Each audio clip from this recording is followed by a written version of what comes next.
Ce spectacle vous a indigné comme il nous a indignés pendant nos dernières vacances. Même dans une hostellerie distinguée, il y a encore des clients qui ignorent tout du savoir-vivre. Nous nous proposons de leur donner une leçon. Leur ignorance a des excuses. Ce n'est guère qu'à la fin du siècle dernier que dames et demoiselles prirent l'habitude de se préparer au repos mondain. Le repos mondain, c'était déjà le voyage, entr'acte d'un mois maximum dans la revue tourbillonnante aux apothéoses multiples de votre vie parisienne.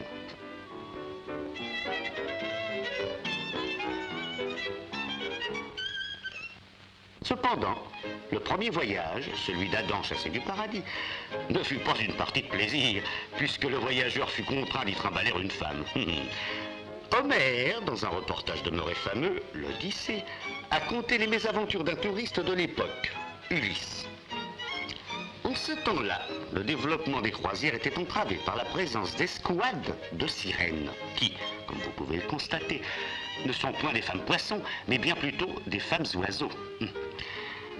Ainsi s'explique enfin le secret de leur chant charmeur. Pour y résister, la moindre des choses était de se faire lier au mât, position incommode s'il en fut.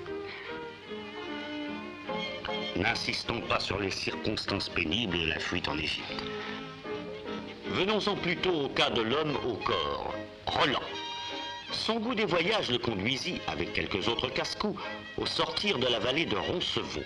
Il y perdit la vie, et on en fit une chanson qui contribua longtemps à discréditer le tourisme en montagne. Citons encore deux bouches toujours, Robinson Crusoe et Napoléon et Bonaparte, que leur manie ambulatoire condamna finalement au même immobilisme. On pourrait citer mille autres cas, celui de Saint-Louis qui, au lieu de rester tout tranquillement dans le bois de Vincennes, sous son chêne, s'en alla mourir en croisade.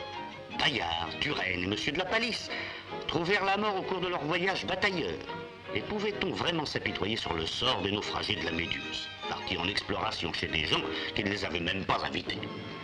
La Révolution de 1789 apportait une conception plus saine du voyage, encore battue en brèche par l'imperfection des moyens de transport.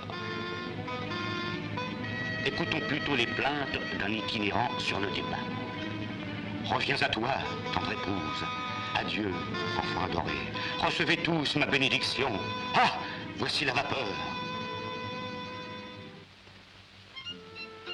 De nos jours, des machines de chemin de fer enfin propres et rapides, des rubans goudronnés, pittoresques et sûrs, ne nous imposent plus que quelques heures de fuite avant que ne sonne l'heure de la plage. On vous a dit la beauté de Monte-Carlo, de Nice, de Deauville.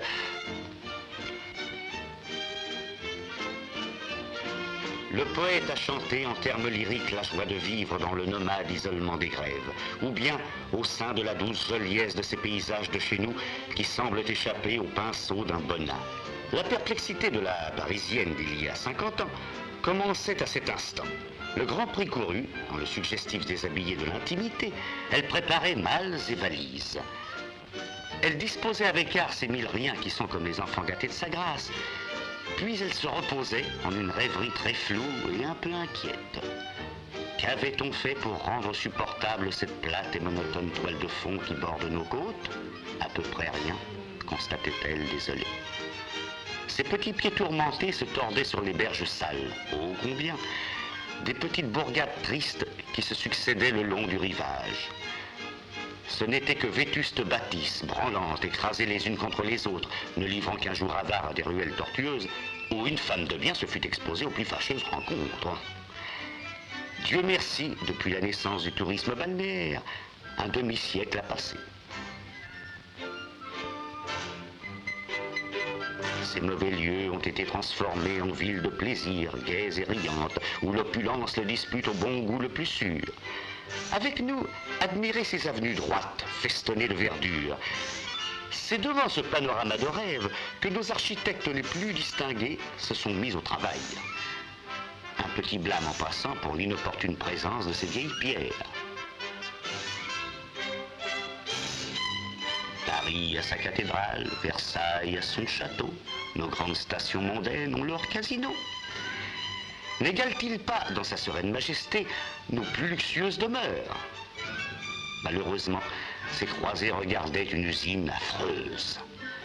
On a donc édifié une fausse maison qui, en réalité, n'est qu'un grand paravent. Et ainsi, nos regards n'ont plus à se poser sur un objet déplaisant. Les villas s'égrènent sous nos yeux, véritables visions d'art, qui ne cherchent pas à singer stupidement l'architecture locale. Si nous n'avons pas le bonheur de posséder l'une de ces merveilles, nous descendrons dans l'un de ces palaces qui ne se comptent plus maintenant.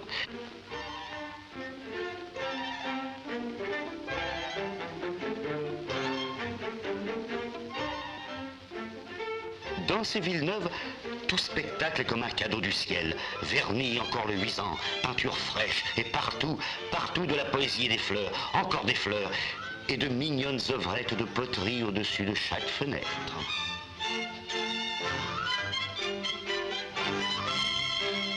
De ces fenêtres, nous regarderons le soir tomber et nous admirerons ce coucher de soleil qui fonctionne toujours si bien chez nous pour la délectation des âmes sensibles et la confection de nos inimitables cartes postales.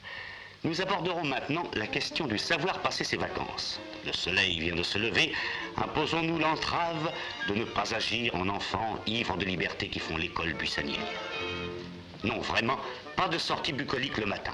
Restons au lit et répétons, tandis que le théâtre des mondanités est encore vide, répétons le rôle que nous devrons y jouer. Nous ne ferons notre entrée qu'à midi. Le voyage est bien un entracte, on y peut s'isoler franchement, se donner le piquant plaisir de vivre au rebours du rôle tenu pendant tout le reste de l'année. Il nous a été rapporté, monsieur, que vous craigniez encore pour madame une certaine familiarité qui avait cours autrefois. Ce temps est révolu, osons le dire tout net. Et si nos vacances sont un piment, ce sera un renouveau de lune de miel dans une intimité presque bourgeoise.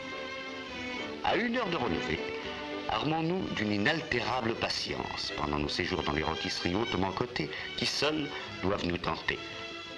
Ces immenses caravansérails sont régis comme des administrations.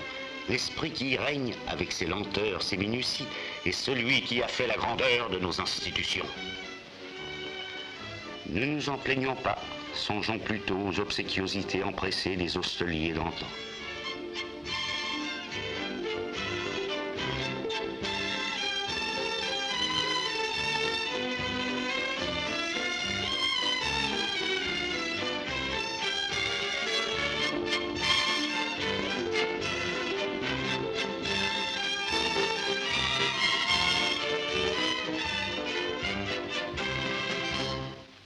L'après-dîner, des véhicules simples mais de place, nous conduirons aux distractions coutumières, aux courses hippiques, par exemple.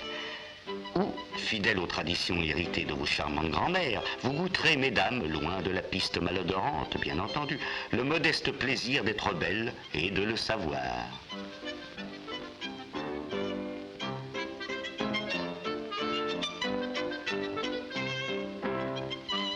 Puisqu'ainsi nous en sommes venus au chapitre de l'élégance estivale, nous nous rendrons sur quelques plages privées et là, au milieu d'une foule choisie, nous n'hésiterons pas à nous dévêtir et nous y ferons admirer nos ensembles non ravissants, trouvailles de nos grands couturiers. Voici Polynésie, charmant maillot tutu. Voici Ramage d'automne, simple et discret. Fleurs en parterre, chic et jaune, 2 maillots classiques, bleu Méditerranée et blanc lumière pour grandes jeunes filles. La fantaisie de Rainette Dumont s'oppose finement à Solitude, maillot pour célibataire. Voici Coquinette, petite tenue, très en vogue avec la ligne langouste. Ce charmant ensemble, lui, répond au nom de Sancta Simplicitas, sainte simplicité pour ceux d'entre vous qui n'ouïraient pas le latin. Que d'enjouement sur ce délicieux dondaine et dondon. Vos princes charmants, mesdames, tiennent compte des devoirs sportifs qui permettent par des exercices variés de garder cette ligne sport si prisée de nos jours.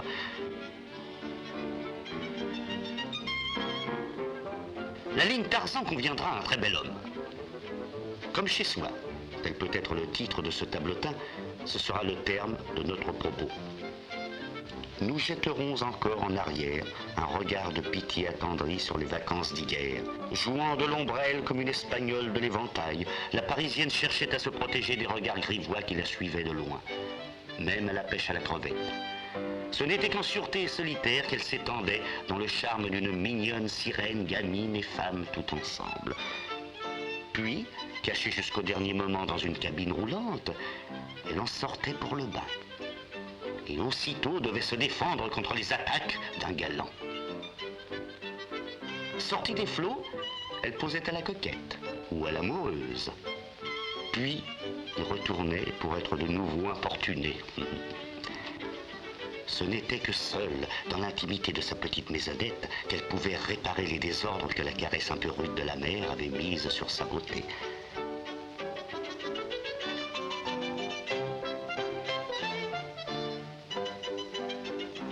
Mais, quand le soir venu, elle se reposait, les images de son rêve étaient celles qui plaisent encore de nos jours à ceux qui savent pratiquer avec chic l'art de passer ses vacances.